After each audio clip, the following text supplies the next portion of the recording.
Le milliardaire Elon Musk vient de racheter Twitter, alors pourquoi? Quelles sont ses réelles envies? On va voir tout ça dans quelques instants. On parlera aussi des élections législatives puisqu'il y a beaucoup de nouveaux et on évoquera notamment la Russie qui met en garde contre un risque de guerre mondiale. Salut, c'est Hugo, j'espère que vous allez bien et comme chaque jour, ensemble du lundi au vendredi, on est parti pour une nouvelle plongée dans l'actualité en une dizaine de minutes. Et au passage, je me permets de le dire parce que je suis toujours preneur de vos retours. Si jamais vous avez des sujets en particulier que vous aimeriez qu'on traite dans les prochains jours, eh bien n'hésitez pas à me le dire directement dans les commentaires sous la vidéo YouTube.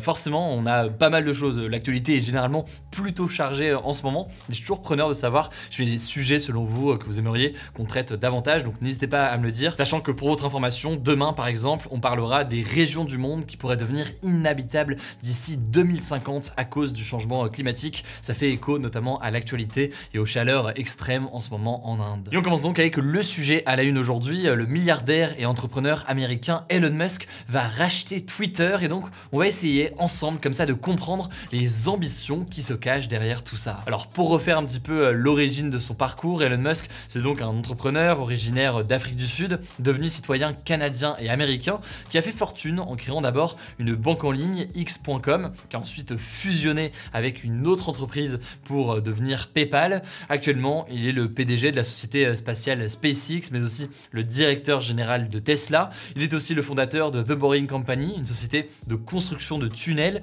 ou encore de Neuralink, une société de neurotechnologie. Et enfin, il est accessoirement l'un des hommes les plus riches du monde. Ça fait que osciller, mais il fait toujours partie du podium. Ça, c'est donc pour le CV relativement étoffé, disons, le parcours relativement chargé d'Elon Musk. Mais comme si ce n'était pas assez, il s'est intéressé aussi à Twitter. Et là, c'est donc officiel. Après des jours forcément de doutes et de négociations ces derniers jours, il va racheter l'intégralité de Twitter pour 44 milliards de dollars. Alors à court et moyen terme, pour Twitter et pour plus largement la société, qu'est-ce que ça pourrait changer? Bon, déjà, en rachetant l'intégralité de Twitter, il va le transformer en société privée, c'est-à-dire que il va sortir l'entreprise de la bourse, où tout le monde donc au sein de la bourse pouvait acheter ou vendre des actions, et ce donc pour en devenir l'unique propriétaire. Ça va lui permettre d'être plus libre et de pouvoir modifier davantage le fonctionnement de la plateforme comme il le souhaite. Il voudrait notamment en faire un espace plus libre où il y aurait moins de modération pour permettre une plus grande liberté d'expression,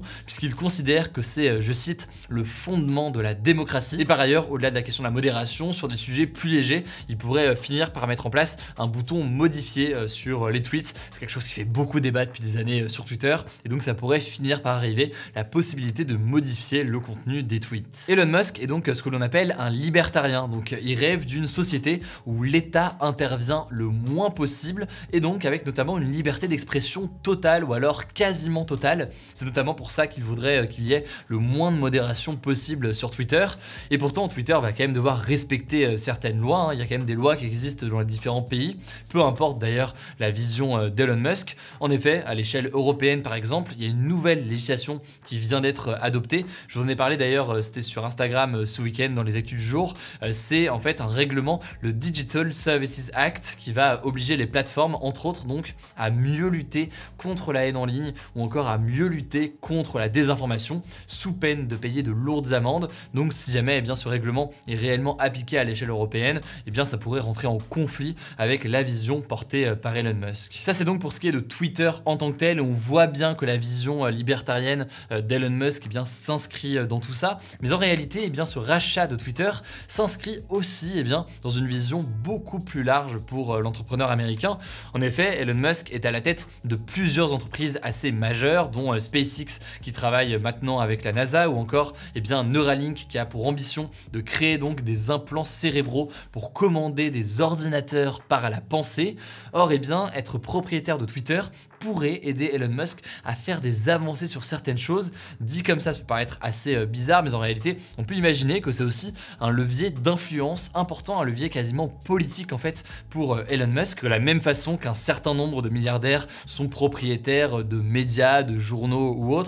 On peut imaginer que Elon Musk utilise cette propriété qu'il a sur Twitter pour pouvoir en faire un levier d'influence, notamment auprès des politiques qui sont amenés à réguler, passer des lois, etc. sur des sujets importants liés à ces activités, notamment les enjeux d'intelligence artificielle. Bref, selon un certain nombre d'experts, cet enjeu d'influence et politique pourrait pourrait être aussi présent derrière ces ambitions d'Elon Musk. En tout cas, cette annonce de rachat a fait fortement réagir, a fait débat donc sur cette politique potentielle de modération ou de non-modération, qui pose des questions sur la façon d'approcher la liberté d'expression. Il y a différentes visions sur tout ça aujourd'hui qui existent. Par ailleurs, il y a des questions sur le rachat en tant que tel, avec beaucoup qui ont estimé qu'il y avait d'autres priorités plus importantes sur lesquelles allouer son argent. D'autres estiment par ailleurs que cet argent serait mieux sur d'autres projets humanitaires notamment, et pose la question aussi du poids des milliardaires dans la société.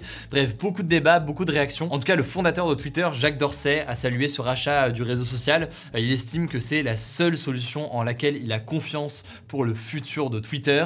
Sujet en tout cas complexe, j'essaie de vous donner quelques éléments. Si vous voulez plus d'informations, je vous mets comme d'habitude des ressources en description pour en savoir plus. On poursuit avec un point sur la situation en Ukraine. D'abord, cette première information, le ministre russe des Affaires étrangères, Sergei Lavrov, a averti lundi soir du danger réel, selon lui, d'un conflit qui pourrait dégénérer en conflit mondial, en rappelant qu'il ne fallait pas sous-estimer, selon lui, les risques d'un conflit nucléaire. Selon lui, en fait, le fait que des pays comme les États-Unis fournissent massivement des armes à l'Ukraine, comme des véhicules blindés ou encore des drones, ça constitue, je cite, des provocations destinées à prolonger le conflit plutôt qu'à y mettre fin. Bref, la tension est toujours très présente. Évidemment, avec de tels propos, en réalité, l'objectif, c'est surtout de menacer d'une certaine façon les États-Unis ou encore de faire du chantage pour qu'ils cessent d'aider autant l'Ukraine. En tout cas, ce mardi, le secrétaire général de l'ONU, Antonio Guterres, était en Russie pour rencontrer justement Vladimir Poutine et Sergei Lavrov. Et mercredi, il devrait se rendre en Ukraine pour rencontrer Volodymyr Zelensky. Et justement, concernant ce sujet, je vous en parlais rapidement hier, mais une quarantaine de pays se sont réunis à l'initiative des États-Unis en Allemagne ce lundi pour renforcer la défense de l'Ukraine. Cette réunion intervient notamment après la déclaration ce lundi du ministre américain de la Défense Lloyd Austin, qui estime que l'Ukraine peut gagner la guerre face à la Russie, mais ce seulement si on lui en donne les moyens. Allez, on continue rapidement avec les actualités en bref, et d'abord ce premier sujet concernant les élections législatives qui auront donc lieu au mois de juin et qui servent à élire les députés de l'Assemblée nationale. Les partis de gauche s'organisent pour tenter de former une alliance en vue de ces élections. L'objectif il est assez clair, plutôt qu'il y ait un candidat par parti de gauche présent sur tout le territoire pour toutes ces élections-là, l'idée c'est d'avoir des candidatures au maximum communes, avec donc une candidature de gauche dans chacune des circonscriptions, pour donc maximiser forcément les chances de l'emporter et éviter d'être divisé comme ça a pu être le cas lors d'élections précédentes. Après, c'est pas sûr qu'ils y arrivent partout, puisqu'il reste des désaccords majeurs entre les partis à l'échelle nationale. Jean-Luc Mélenchon, notamment, au vu de son score au premier tour de la présidentielle, veut être à la tête de cette coalition, donc de cette alliance à gauche pour les élections législatives, et donc se retrouver Premier ministre dans le cas où il y a une majorité de députés de gauche qui sont élus à l'Assemblée nationale. Mais tout le monde n'est pas forcément du même avis. L'écologiste Yannick Jadot veut une coalition, mais a priori sans Jean-Luc Mélenchon à sa tête. Les négociations sont par ailleurs en cours aussi avec le Parti communiste et Fabien Roussel, ou encore avec le Parti socialiste. Bref, évidemment, vous le savez, je vous tiens au courant, sachant qu'il y a les mêmes discussions qui se déroulent de l'autre côté de l'échiquier politique. Le parti de Marine Le Pen, le Rassemblement national, a refusé en l'occurrence de faire alliance avec le parti d'Éric Zemmour, Reconquête. Ça signifie donc que les deux partis présenteront des candidats aux législatives en concurrence directe, et même d'ailleurs dans la circonscription où Éric Zemmour pourrait essayer d'être candidat. Et d'ailleurs, concernant tout ça, le maire de Perpignan, Louis Alliot, qui est membre du Rassemblement national et très proche de Marine Le Pen, a carrément dit qu'il fallait, je cite, dégonfler la tête d'Éric Zemmour au vu de son score plus faible par rapport à celui du Rassemblement national. Deuxième information que je voulais vous partager aujourd'hui, un activiste et militant pour le climat, Win Bruce, s'est immolé par le feu devant la Cour suprême américaine pour attirer en fait l'attention des pouvoirs publics sur la crise climatique. Il était âgé de 50 ans, il n'a pas survécu et il n'a pas laissé d'ailleurs de message, mais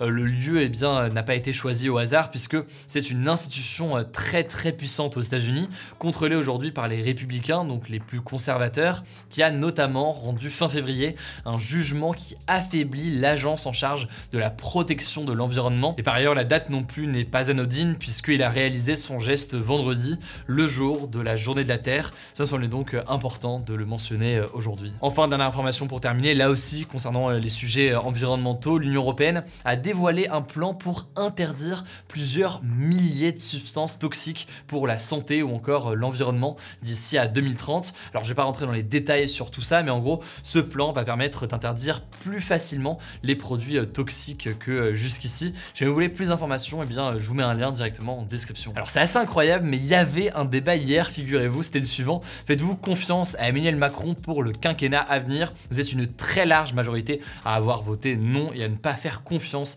à l'actuel président de la République pour les 5 prochaines années. Quant au débat aujourd'hui, il n'y en a pas. Du coup, ce sera tout pour ce nouveau résumé de l'actualité en une dizaine de minutes. N'hésitez pas directement dans les commentaires à tout simplement suggérer éventuellement des sujets que vous aimeriez qu'on traite dans les prochains jours. Prenez soin de vous, prenez soin de nos proches et on se dit à demain pour une nouvelle vidéo.